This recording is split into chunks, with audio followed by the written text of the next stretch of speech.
come with me to the Home Depot and I'll show you what I pick up for my foam board insulation yard art. You'll start in this area of Home Depot. You're looking for this pink purple board. It will have the Pink Panther on the back of it. This is what it will look like. This is particularly the kind that I use personally. And this one right here is a 1-inch thick board. This one I don't use quite often. It has these snap lines on there that you can kind of see here. You can still use it. It's not a big deal. Just a lot of people find it maybe a little annoying that you may have to fill them in. But this is the 1/2 inch. It's what I use most. It does have a plastic sheet on the front and back that you will want to remove before you paint. This one's obvious. It has a little bit of damage. You can ask for a discount on boards like damaged just like this. Take it to the front counter, the customer service, and ask for a discount. You'll get 50 to 75% off, and the board is still usable for what you're going to do. So that's an amazing tip there. So the 1/2 inch is about $18 here in Central Texas area. And then I like to use rebar to hold up my yard art. And the reason why is I am in Texas. By the time we are rolling around to October, November, December, the ground is so hard and rebar is going to last a long time. It's very strong. I can hammer this into the ground even though my ground is really, really hard. It is getting kind of expensive, but I didn't do everything at one time. I just kind of collected over the years.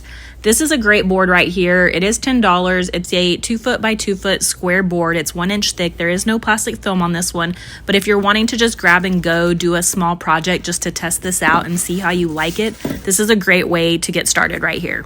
Now in your area, you may see some other boards. You'll see some that are the more traditional styrofoam like this. It's kind of the white pebbly kind. If you peel these back, you will kind of notice right here. You can use this. It's just not what I personally use. And there's a sign right here that you'll see.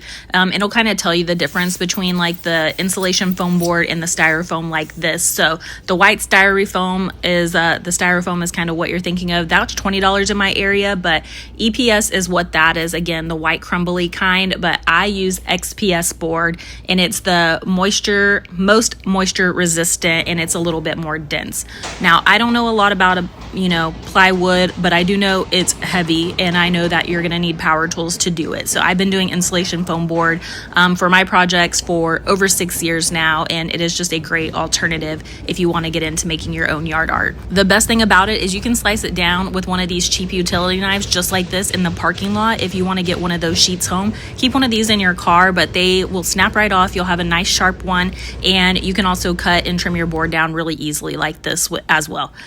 This is what I like to use to do foam board to foam board Loctite all-purpose construction adhesive. You'll see on the back that you can use it on foam board and allow that to dry for about 24 hours.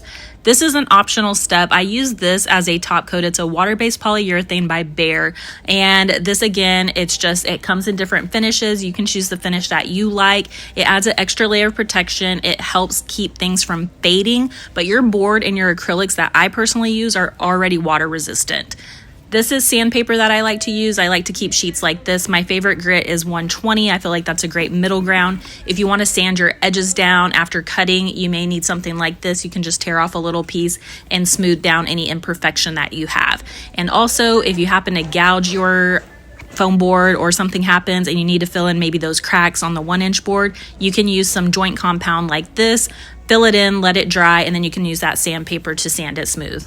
This is a great alternative for rebar. It's the garden stakes. They are a little bit cheaper. You'll want to find one probably with a point on the end so that you can hammer it in the ground or find the right size that you need. It's going to depend on the size of prop that you're doing. I have a ton of videos on my page, and I do have a playlist usually that you can find depending on what app you're using to watch my videos, or go to my YouTube channel and see some more information. I obviously can't fit it into everything, but I do have a lot of videos about foam board, so you'll find more details there. This is just a shopping video while my kid does her little builder craft.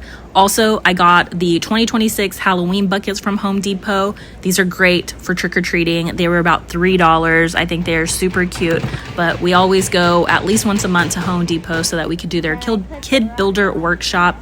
This one was really fun. It's a little rocket launcher, and my daughter has a blast. We have not missed one this year at all. She has all of her little pins.